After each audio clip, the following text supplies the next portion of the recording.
사랑과 은혜가 충만하신 하나님 아버지 감사합니다. 하나님의 은혜 가운데 이 새벽에 저희를 인도하여 주셔서 하나님 앞에 예배하며 기도할 수 있도록 도우신 하나님 감사합니다. 이 시간 하나님 앞에 예배하며 기도할 때에 하나님 우리 가운데 함께하여 주셔서 크신 은혜로 함께하여 주시옵소서. 예수님의 이름으로 기도드리옵나이다. 아멘. 찬송가 321장입니다. 321장 통일 찬송가 351장입니다.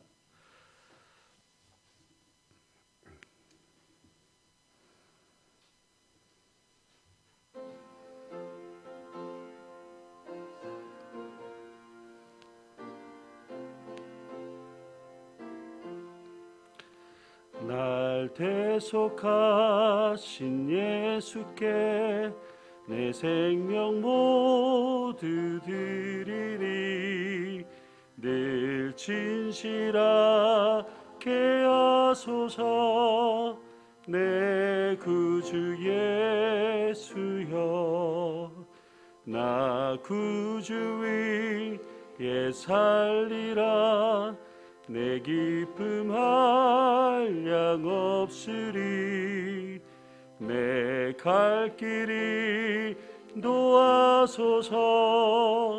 내 구주 예수여, 날 구원하신 예수를 일평생 의지하오니. 날 영접하여 주소서. 내 구주 예수여, 나 구주 위에 살리라. 내 기쁨 한량 없으리. 내 갈 길이 도와소서. 내 구주 예수여, 주 십자가에 달리사 날 자유하게 했으니. 내 몸과 마음을 주 위에 다스게 하소서. 나 구주 위에 살리라. 내 기쁨 한량 없으리. 내 갈 길이 도와소서. 내 구주 예수여. 아멘. 오늘 말씀은 고린도후서 6장 1절에서 13절까지 말씀입니다. 신약성경 291면에 있는 고린도후서 6장 1절에서 13절 말씀 교독하시겠습니다. 우리가 하나님과 함께 일하는 자로서 너희를 권하노니 하나님의 은혜를 헛되이 받지 말라.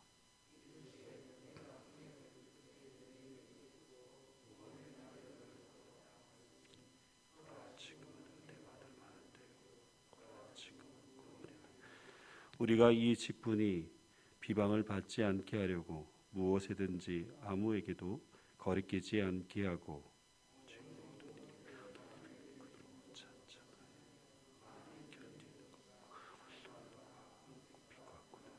매맞음과 갇힘과 난동과 수고로움과 자지 못함과 먹지 못함 가운데서도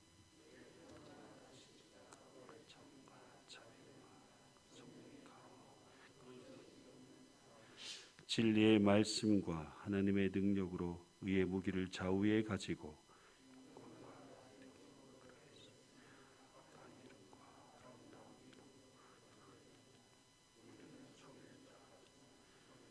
무명한 자 같으나 유명한 자요, 죽은 자 같으나 보라, 우리가 살아있고 징계를 받는 자 같으나 죽임을 당하지 아니하고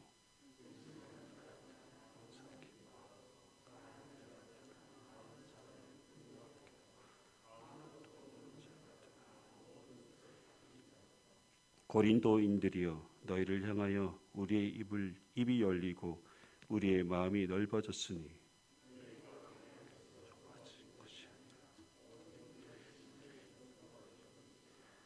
내가 자녀에게 말하듯 하노니 보답하는 것으로 너희도 마음을 넓히라.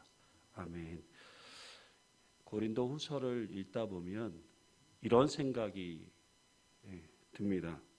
사랑하는 사람이 있는데 나의 진심 어린 마음을 몰라주고 오히려 오해를 하고 관계를 멀리하고 화해의 손을 내밀었지만 화해하지 않으려고 하는 그런 관계의 모습이 연상하게 됩니다. 사도 바울의 입장도 이와 마찬가지입니다. 너무나 사랑하는 고린도 교회 안에 거짓 교사들이 들어와서 거짓 복음을 전함으로 바울의 사도직을 부정하고 교인들이 육신적이고 세속적인 삶을 추구하며 분쟁과 시기와 다툼이 계속해서 일어나고 있다는 것을 알고 직접 방문을 했지만 서로 상처를 남기는 결과가 주어지게 되었습니다. 바울은 고린도 교인들을 생각하면 너무나 마음이 아팠습니다. 그래서 어떻게 하면 고린도 교인들과 관계를 회복하여서 바른 믿음과 구원관을 가지고 바른 신앙생활을 할 수 있도록 도와줄 수 있을까라는 고민 끝에 눈물의 편지를 보내게 된 것입니다. 오늘 말씀을 생각하면서 교회 공동체에서 가장 중요한 것이 무엇일까? 그것은 그리스도 안에서 서로 하나가 되는 것이고 서로 화목을 이루는 것이 아닐까 생각합니다. 왜냐하면 하나님은 예수 그리스도의 십자가를 통해서 우리와 화목해 하셨기 때문입니다. 우리가 하나님과 화목해 되었다는 이 사실이 우리에게는 굉장한 하나님의 은혜입니다. 하나님께서 우리와 화목해 하셨다라는 것은 죄로 인해 죽을 수밖에 없는 우리를 예수 그리스도의 십자가로 용서하여 주시고 사랑으로 용납하심으로 우리와 하나님과의 관계가 완전히 회복되었다라는 의미가 담겨져 있습니다. 하나님께서 우리와 화목해 하심으로 우리가 구원받은 하나님의 자녀가 되었습니다. 그래서 우리가 하나님의 자녀의 특권을 가지고 이렇게 하나님 앞에 나와서 예배드리며 기도할 수 있는 것입니다. 바울은 그리스도 안에서 고린도 교인들과 화목하기를 간절히 바라고 있습니다. 그러기에 앞서서 먼저 고린도 교인들이 하나님과 화목하기를 간청하였습니다. 하나님과의 관계가 회복되지 않으면 바른 믿음과 신앙생활을 할 수 없기에 무엇보다 하나님과의 관계에서 화목하다라고 권면한 것입니다. 오늘 본문에서 1절과 2절에 말하고 있는 하나님의 은혜를 헛되이 받지 말라.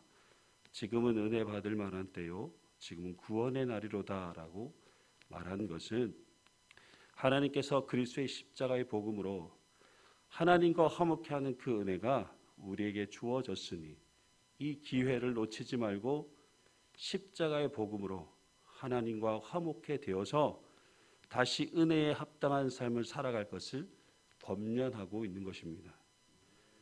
바울이 이렇게 말할 수 있는 것은 그가 하나님과 함께 일하는 자이기 때문입니다. 사도 바울은 고린도 교인들 중에서 바울의 사도직에 대해 부정하는 자들에게 자신은 하나님의 일꾼으로서 사도의 직분에 걸맞는 삶을 살기 위해 최선을 다했다라고 변호하고 있습니다. 바울은 사도 직분에 감당하기 위해 비방받지 않게 하고 또한 거리끼지 않게 하기 위해서 항상 신중하게 행동했다고 합니다. 그리고 하나님의 일꾼으로서 다른 사람을 위해 철저한 자기 절제의 삶의 원칙을 두고 그렇게 사도의 직분을 감당했습니다. 사도 바울은 하나님의 복음을 전하는 일꾼으로서 복음에 합당한 고난은 당연한 것으로 여겼습니다. 사도 바울은 복음을 전하는 과정에서 환난과 궁핍, 고난과 매를 맞는 일, 옥에 갇히고 난동과 수고로움, 자지 못하고 먹지 못하는 등 이 모든 것을 복음을 위해 견디었습니다. 특별히 수고로움과 먹지 못함은 얼마든지 교회의 지원을 통해 해결할 수 있었지만 바울은 그 모든 것을 자신이 온전히 감당했습니다. 그렇게 이 모든 것을 견디고 견딜 수 있었던 것은 자신이 그리스도의 사도라는 정체성이 이 모든 것을 견딜 수 있는 큰 힘이 되었던 것입니다. 그리고 사도 바울은 자신이 하나님의 일꾼으로서 고난 중에 어떤 태도를 가졌는지 고백합니다. 깨끗함과 지식과 오래 참음과 자비함, 성령의 감화와 거짓 없는 사랑, 진리의 말씀과 하나님의 능력으로 의의 무기를 가지고 모든 사역을 감당하였다라고 합니다. 하나님의 일꾼으로서 먼저 갖추어야 할 것은 내면에 하나님의 성품을 담는 것입니다.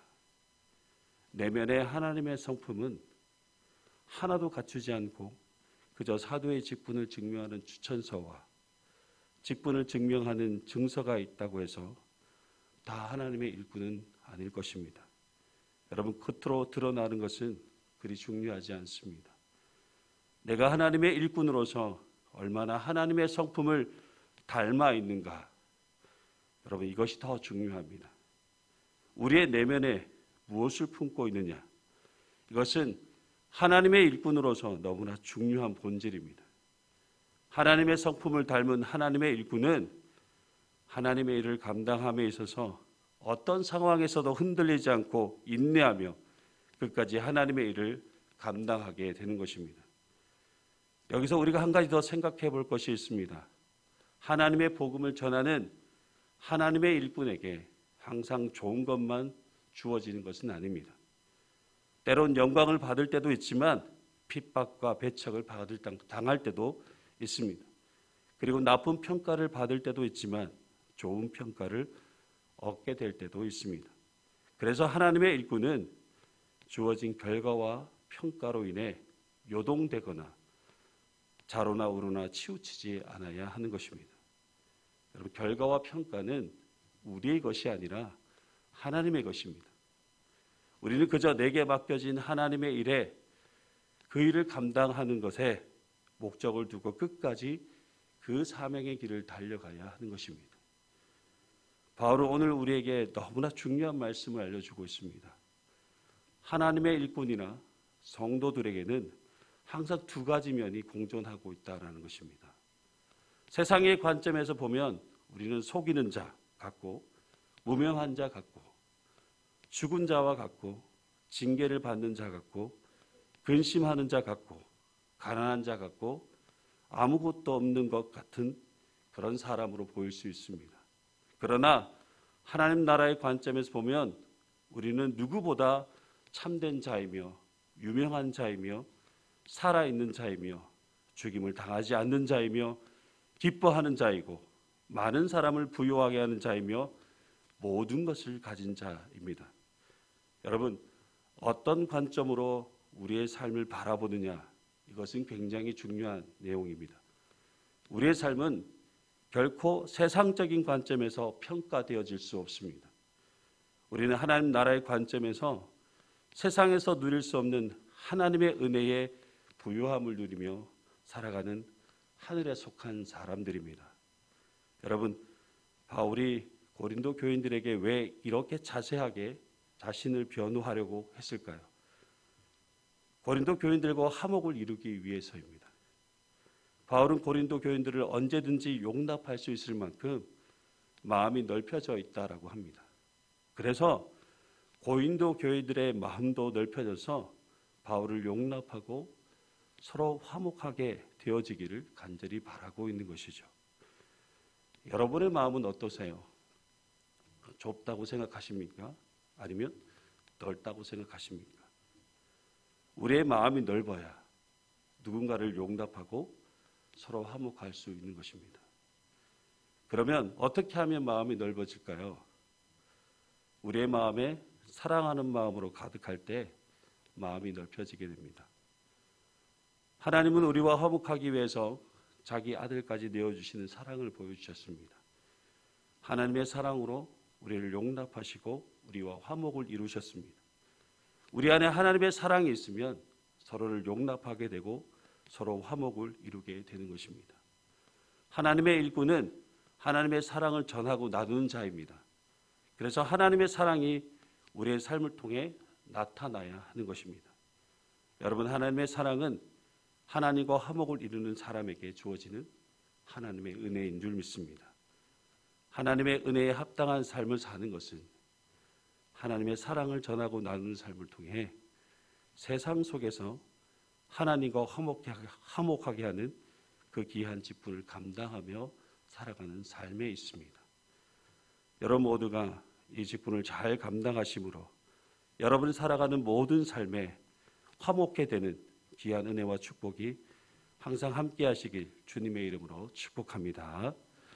기도하시겠습니다. 하나님 아버지, 감사합니다. 오늘 이 새벽에 하나님 앞에 엎드려 기도하는 우리에게 하나님과 온전한 화목을 이룰 수 있도록 은혜를 베풀어 주시옵소서. 철저하게 나 자신을 내려놓게 하시고 주님의 십자가의 복음으로 우리의 믿음이 새롭게 변화되어지고 복음에 합당한 삶으로 하나님의 거룩한 뜻을 이루는 삶을 살아갈 수 있도록 우리를 인도하여 주시옵소서.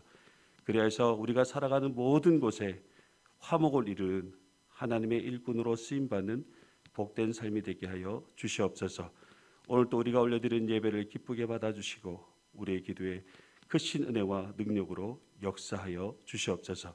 감사를 드리며 예수 그리스도의 이름으로 기도드리옵나이다. 아멘. 하늘에 계신 우리 아버지, 아버지의 이름을 거룩하게 하시며 아버지의 나라가 오게 하시며 아버지의 뜻이 하늘에서와 같이 땅에서도 이루어지게 하소서. 오늘 우리에게 일용할 양식 주시고 우리가 우리에게 잘못한 사람을 용서하여 준 것 같이 우리 죄를 용서하여 주시고 우리를 시험에 빠지지 않게 하시고 악에서 구하소서. 나라와 권능과 영광이 영원히 아버지의 것입니다. 아멘. 함께 기도하실 때에 코로나가 재확산 가운데 있습니다. 더 이상 확산되지 않게 하시고 코로나로 인해 더 이상 어려움을 겪지 않도록 예배에 지장을 받지 않도록 해서 기도해 주시고 전쟁과 기근과 굶주림으로 고통 가운데 있는 우리 전 세계 가운데 하나님께서 평화의 역사를 이루어갈 수 있도록 기도해 주시고 우리 교회의 예배가 온전히 회복되어지고 모든 성도님들의 믿음과 성장이 또 진보가 있을 수 있도록 위해서 기도해 주시고 해외에서 선교하신 우리 선교사님 사역과 교회를 위해서 질병 중에 있는 교우들을 위해 기도하실 때 특별히 암투병하고 계신 우리 교우들을 위해 기도해 주시고 우리 교회의 다음 세대 부흥을 위해서 기도하시고 특별히 여름 행사를 위해서 꼭 기도해 주셨으면 좋겠습니다. 그리고 오늘 있을 예배를 위해서 또 말씀을 전하실 담임 목사님과 우리 교육자들을 위해서 또 여러분의 개인적인 기도 제목을 가지고 함께 기도하실 때에 주여 한번 크게 부르시고 기도하도록 하겠습니다. 주여